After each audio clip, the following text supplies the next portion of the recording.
नमस्कार साथियों, स्वागत है आप सभी का ब्रिज अकेडमी में।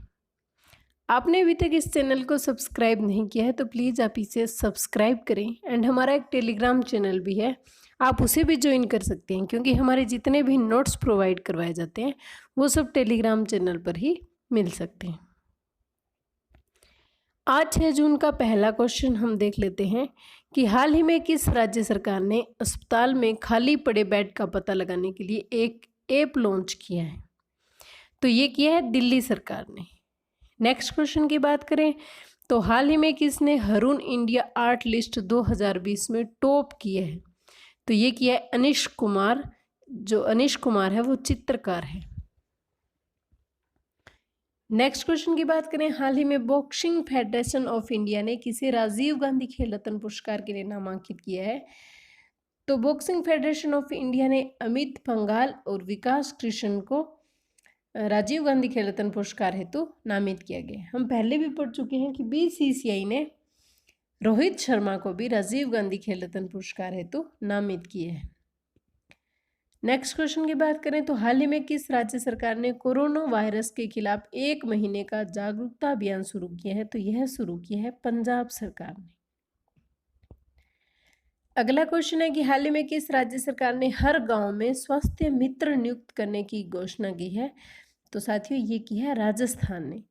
40 साल से ऊपर के स्वस्थ व्यक्तियों को स्वास्थ्य मित्र नियुक्त किया जाएगा और उनका उद्देश्य होगा नशा छुड़वाना।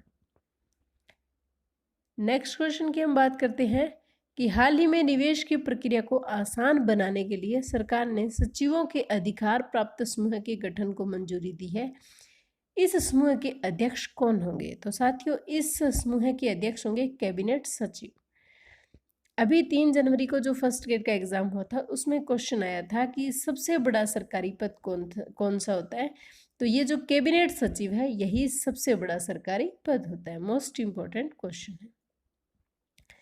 सचिवों के अधिकार प्राप्त समूह को कैबिनेट ने मंजूरी दी है। तो कैबिनेट होता है उसे मंत्रिमंडल कहा जाता है और जिस में समस्त मंत्री होते हैं उसे मंत्री परिषद कहा जाता है। मंत्रिमंडल और मंत्री परिषद में ये अंतर है, यानी मंत्री परिषद में कैबिनेट मंत्री, राज्य मंत्री, उप मंत्री सभी आते हैं, जबकि मंत्रिमंडल में ओनली कैबिनेट मंत्री ही शामिल किए जाते हैं।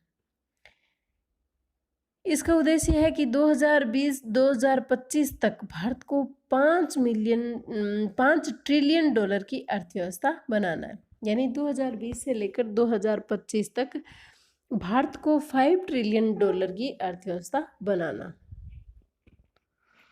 अगला क्वेश्चन है, हाल ही में केंद्रीय मंत्रिमंडल ने औषध कोष आयोग के पुनर्गठन को मंजूरी दी है। यह आयोग कार्यरत है।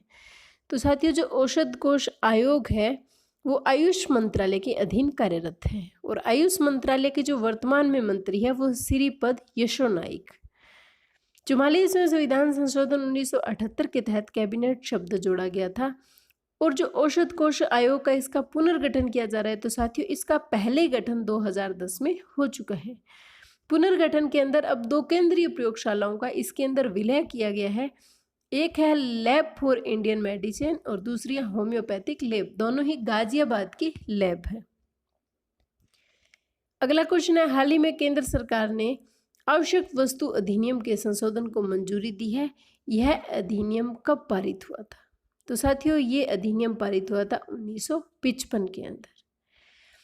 आवश्यक वस्तुओं की कालाबाजारी रोकने हेतु यह अधिनियम पारित किया गया था और अगर इसके बाद भी कालाबाजारी होती है तो 7 साल की सजा दी जाएगी। यह क्यों पारित किया गया। कृषि नियामक को उदार बनाने के लिए और इसके अंदर संशोधन को मंजूरी दी गई है कृषि नियामक को उदार बनाने के लिए। कुछ वस्तुएं हैं जिनको आवश्यक वस्तु की श्रेणी से हटा दिया गया है। उनमें है अनाज, दलहन, तिलहन, खाद्य तेल, प्याज, आलू। इन सबको आवश्यक वस्तुओं की श्रेणी से हटा दिया गया है। लेकिन सरकार ने ये कहा है कि अकाल, मुद्रास्फीति या फिर आपदा आदि स्थितियों में कृषि उपज मूल्य नियंत्रण किया जा सकेगा। इन वस्तुओं का भी कृषि उपज मूल्य है वो नियंत्रित किया जा सकेगा। तो कृषि नियमों को उदार बनाने के लिए संशोधन को मंजूरी दी है। तो कृषि मंत्री वर्तमान में कौन है। नरेंद्र सिंह तोमर।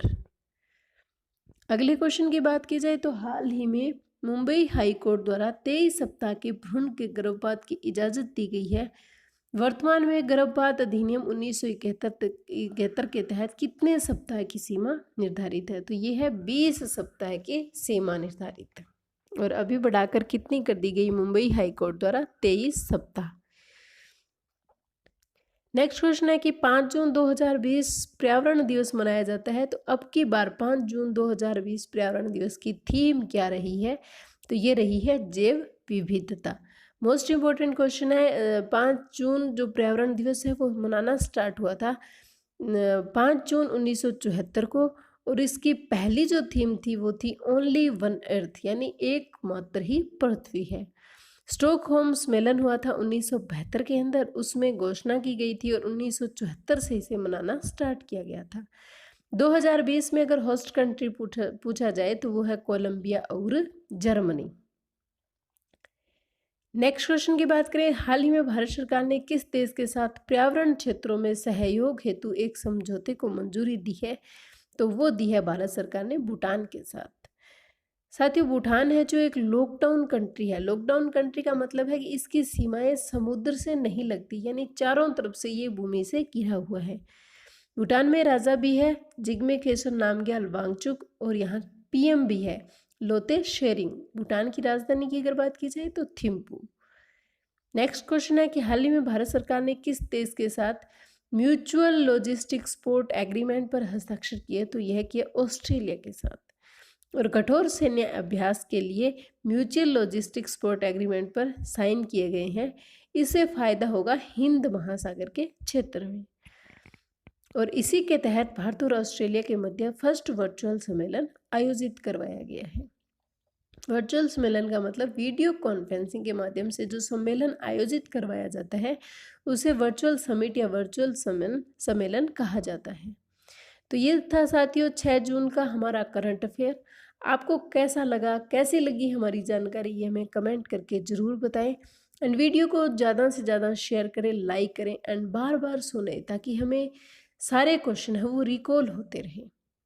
आज का जो हमारा क्वेश्चन है हम आपके लिए छोड़ रहे हैं, उसका आंसर आप हमें कमेंट बॉक्स में दीजिएगा। क्वेश्चन है कि कोलकाता बंदरगाह ट्रस्ट का नाम बदलकर क्या कर दिया गया है? कोलकाता बंदरगाह ट्रस्ट का नाम बदलकर क्या कर दिया गया है? तो साथियों, ये था हमारा आज का करंट अफेयर। धन्यवाद।